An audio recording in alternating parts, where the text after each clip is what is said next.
3,000 kilometer protection. So parang times 2 na change oil interval. Opo. Pero meron kaming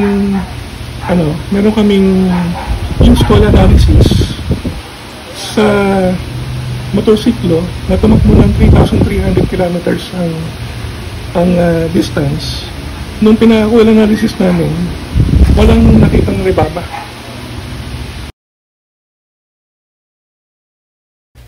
Ayun o. So what's up sa inyo mga boss? So meron tayong machine dito sa harapan natin mga boss. Ang tawag sa machine na ito ay K1 Lubricity Machine. Ini-import pa po ito galing sa ibang bansa. Wala pong gumagawa nito dito sa Pilipinas. Kung meron man ay hindi siya ganon ka-accurate kagaya ng mga original na gawa. No, itong K1 Lubricity Machine meron siyang AC ampere gauge. No? Yung AC ampere gauge ngayon, dyan mo makikita kung stable yung andar ng motor o kung nahihirapan. Pag nahihirapan umandar yung motor dahil sa friction, tataas yung amperahe niya. Yan yung babasahin natin mamaya. So ito, kung makikita nyo, sineset-up na natin yung machine. Sineset-up na nila boss. Dr. Lube ang may dala ng machine na ito para i-introduce sa atin yung Dyna. So ito yung tinatawag na race bearing. Ayan. Yung naka-attach sa machine. Race bearing yan. Ang nire-represent niyan ay piston ring, no, sa ating makina. Ayan. Ang hardness niya ay Rockwell 63. So matigas siya. So sa loob ng makina para siyang piston ring. So ito naman yung roller bearing. Ayan. Mas malambot ito, Rockwell 53, yung hardness niya. Nire-represent naman ito ay yung ating cylinder wall, no, yung liner o yung block na tinatawag. Ayan o. Ito yung mga dating test. So ito ngayon, meron tayong bagong roller bearing. Tapos naliha na yung ating race bearing. Pinakinis na ulit. At sisimulan natin yung pagtitest naman ngayon. Pagka engine oil. Pag yung katapat niya is about almost 20. Matigas na rin. Pero ang katumbas dito ng Mr. Leon ay 24 tons. 3,600 pounds per square millimeter. Ang first page wala. First page. Kaya pag kinonvert mo na sa tons, about 24 tons. So, pagka tinetest naman yung langis, usually ganun na nangyayari. Kasi mas malambot po ito kaysa dito. So nagkakaroon din naman ng damage ito. Kaya lang, dahil nga kung mas matigas siya, mas naglalast. Pwede palihain. So, again, pag pinangdan natin yan, ipagay walang lubrication, pagka binaba ko ito, meron na agad friction sobrang lakas. So, natin, kaya walang lubrication. So, ito. Nilagyan muna namin siya ng langis, no? Sample na engine oil. Testingin natin kung nagpipid. Ayun. So, nagpipid siya. So, pwede natin itong i-test. No? Ito po ay hindi Dyna. Hindi ito Dr. Lube. Ibang brand muna yung i-test natin langis. Mamaya natin i-test yung Dyna. Yes. Single load. Pag nilagyan natin yung load, normally, nakakasya ang kiray. Tama. So, nalagyan ko ng pressure.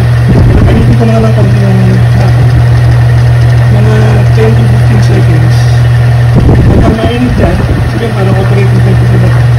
Tingnan natin kung ma-attach yung amperahe. Ito na 100.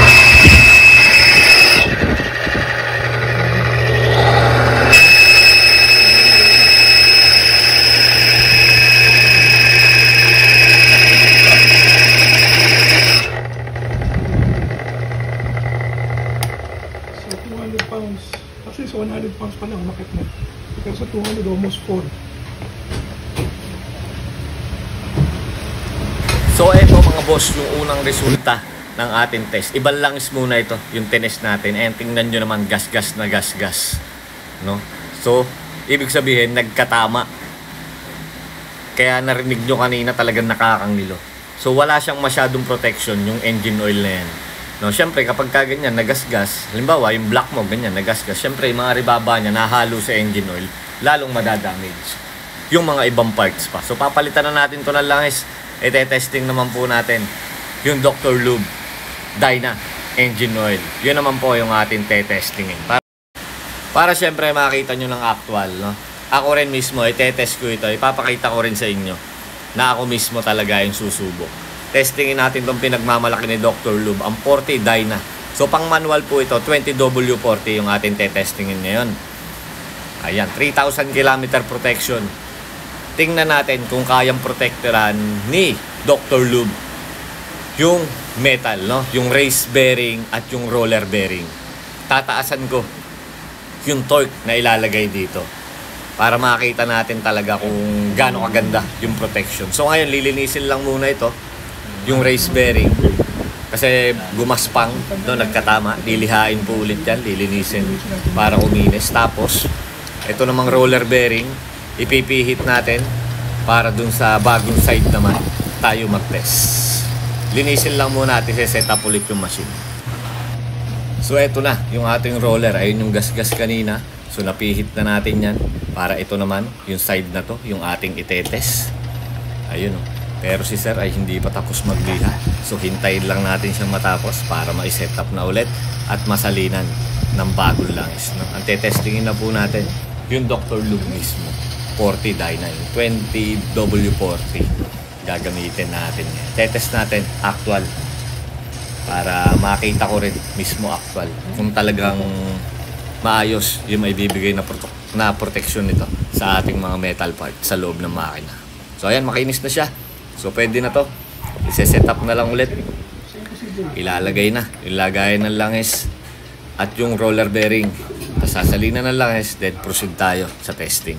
So kung mapapansin nyo nga pala, meron siya diyang AC ampere, no? Yung gauge na yan mga boss, yung ampere gauge na yan, para ma-measure yung intensity ng friction, kung gaano kadiin. Kung nahihirapan yung machine, tataas yung gauge. Ngayon, kung hindi nahihirapan yung machine, kahit anong diin ng engage mo, ibig sabihin, maganda yung quality ng langis. Kasi yung motor mismo, hindi nahirapan umikot. So, para mo kasi ang pinepreno habang dinidiin mo yung torque wrench. Pag diniin mo yan, para mong pinepreno yung machine. Pero kung maganda yung langis mo, hindi maapektuhan, no? Halos hindi gagalaw yung gauge. So yun yung titingnan natin dito. Ako na rin mismo, susubok ako, testing ako. Ayan, isali na yung Dyna, yung 40, Dr. Lube. Testing na tayo mga boss.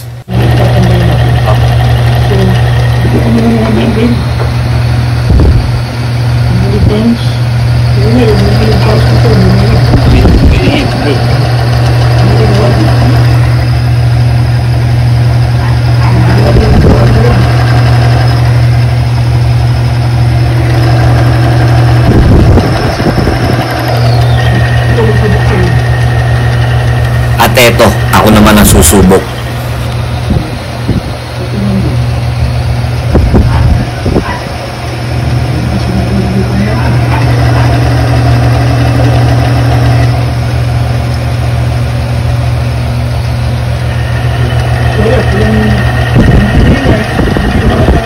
Tahimik siya.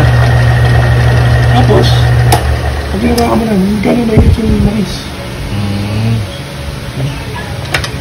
So eto na, moment of truth. Tingnan na natin yung ating tines. Kung mapapansin nyo kanina, yung ampere gauge hindi siya tumaas, no? Hindi rin siya nag-ingay yung machine. Ayan, tingnan nyo naman yung damage, halos wala. Tuldok na tuldok lang. Binabad ko pa yan sa 200 pounds per square inch. Ito yung dati, nasaglit lang itines. Tapos, yung tines natin na tinagalan natin, halos tuldok na tuldok lang talaga. Hindi makita. Grabe naman. Ako mismo yung nagbabad sa 200 mahigit. So, almost 25 Newton meter siya. Yung inilagay kong pressure. Grabe ito. Hindi ako makapaniwala. Ayan o. Ni hindi man lang siya uminit. Pati yung engine oil na nandun sa machine, hindi rin uminit. So, ganon kabisa.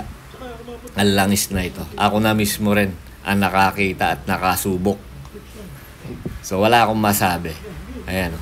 Sana magkaroon din tayo ng ganitong machine para yung mga customer din mismo yung makasaksi, no? Makapag-test ng engine oil na ito. Kasi maganda ito ipakita talaga, actual. Kaya lang wala tayong ganitong machine, no? Binisita lang tayo, dala nila yung machine. So, pero wala akong masabi, no? Talagang laban ito, 3,000 kilometer. Nakita nyo naman yung protection na ibinigay. Compare dun sa unang testing. Na napakababa pa lang ng pressure, nag-ingay na. Nag-ingay na yung race bearing at roller bearing. Pero dito, halos walang damage.